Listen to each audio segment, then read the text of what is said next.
नमस्कार। तो चलिए आज बात करते हैं प्राचीन भारत के एक ऐसे सम्राट की जिसने सचमुच में इतिहास का नक्शा ही बदल दिया। एक साधारण सा लड़का और भारत का पहला महान शासक। आइए चंद्रगुप्त मौर्य की इस जबरदस्त कहानी को शुरू करते हैं।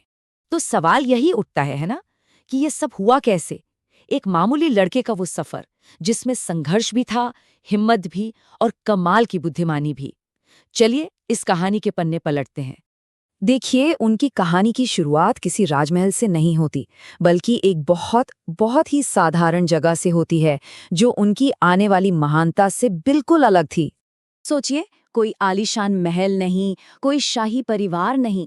चंद्रगुप्त का बचपन बिल्कुल आम था, पर हाँ, उनके अंदर एक एक अलग ही चिंगारी थी।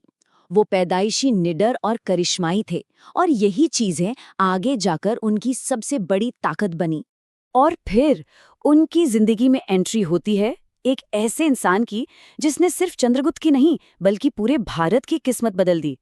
चलिए कहानी के उस सबसे अहम मोड़ पर चलते हैं। यहाँ कहानी बहुत दिलचस्प हो जाती है। देखिए, एक तरफ थे महान ज्ञानी चाणक्य, जिन्हें एक सच्चे लीडर की तलाश थी, और दूसरी तरफ था मगध का जालिम राजा धनानंद, जिसके राज से जनता तंग आ चुकी थी। और जानते हैं, चाणक्य ने चंद्रगुप्त में वो आग देखी जो इस अन्याय को खत्म कर सकती थी। तो चाणक्य ने सिर्फ उस हीरे को पहचाना ही नहीं, बल्कि उसे तराशा भी। उनकी स्ट्रैटेजी बिल्कुल क्लियर थी।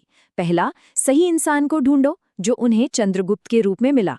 दूसरा, उसे हर तरह से तैयार करो, लड़ाई से लेकर राजनीति तक। और तीसरा, सही समय पर दुश्मन पर आखिरी वार करो, मतलब दिमाग और ताकत का एक परफेक्ट कॉम्बिनेशन।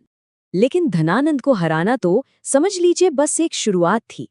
असली चुनौती तो अब सामने थी, एक बिखरे हुए देश को एक बड़े और मजबूत साम्राज्य में बदलना।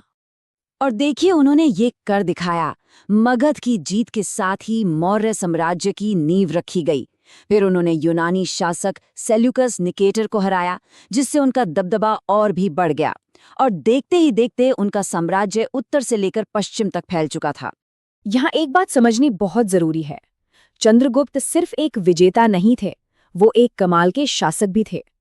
चाणक्य की लिखी किताब अर्थशास्त्र के आधार पर उनका पूरा एडमिनिस्ट्रेशन चलता था। न्याय का सिस्टम, टैक्स कलेक्शन का तरीका और एक मजबूत सेना, सब कुछ एकदम ऑर्गेनाइज्ड था। जब चंद्रगुप्त अपनी ताकत के शिखर पे थे, सबसे ऊपर, तब उन्होंने एक ऐसा फैसला लिया जिसने सबको, मेरा मतलब है सबको, हैरान करके रख दिया। ये उनकी कहानी का सबसे नाटकीय मोड़ था। जरा सोच कर देखिए, एक सम्राट जिसके पास सब कुछ है, वो अचानक सब कुछ छोड़ देता है। ये एक इतना बड़ा फैसला था जो उनके कैरेक्टर की गहराई को दिखाता है, और ये एक बड़ा सवाल भी खड़ा करता है ना, कि असली जीत साम्राज्य बनाने में है या खुद को जीतने में।